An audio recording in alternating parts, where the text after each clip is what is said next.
Doctor शमिया लोमड़ी। दोस्तों, ये बात है अफ्रीका के कांगो जंगल की है।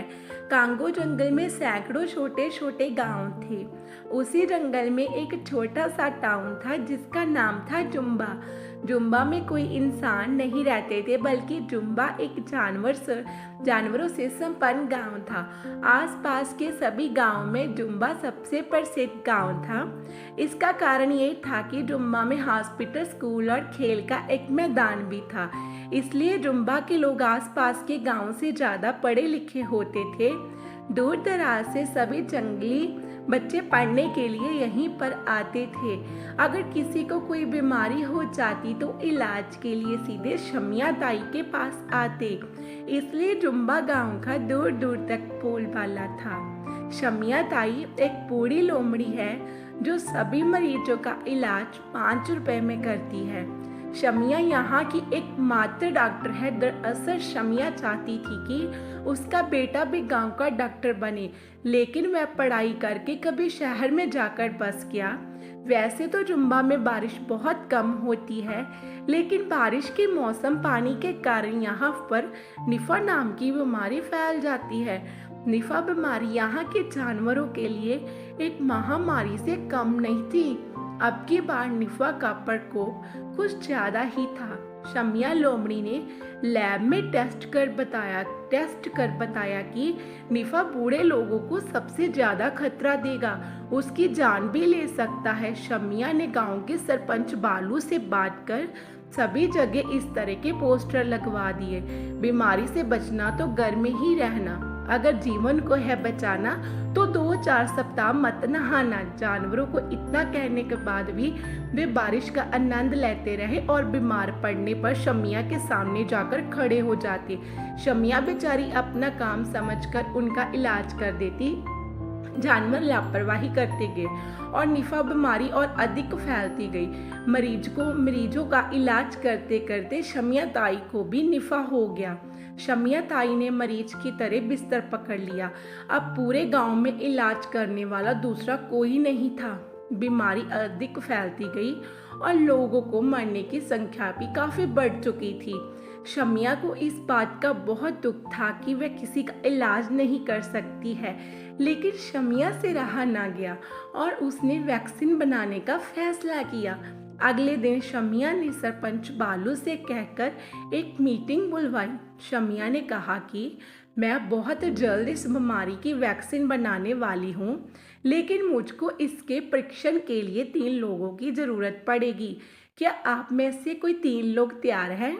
और याद रखें कि इससे आपकी जान को खतरा भी हो सकता है, लेकिन अगर एक बार हमारा टेस्ट सफल हो गया तो फिर हमारे लाखों जानवरों को इस बीमारी से बचाया जा सकता है।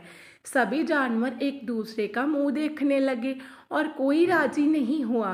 शमिया को बुरा लगा, लेकिन उसने ठान लिया कि वह लोगों को इस तरह मरने नहीं देगी। शमिया ने तय किया कि सबसे पहले वे खुद पर ही इस वैक्सीन को आजमाएगी।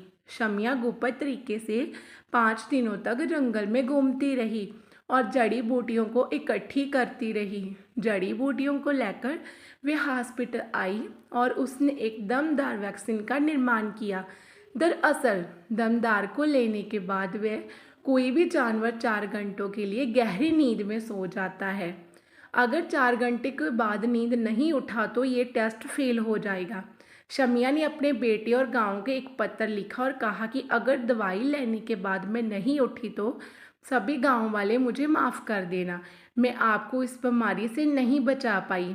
मेरे बेटे से कहना कि सच्ची भलाई में किसी प्रकार का लालच नहीं देखा जाता है।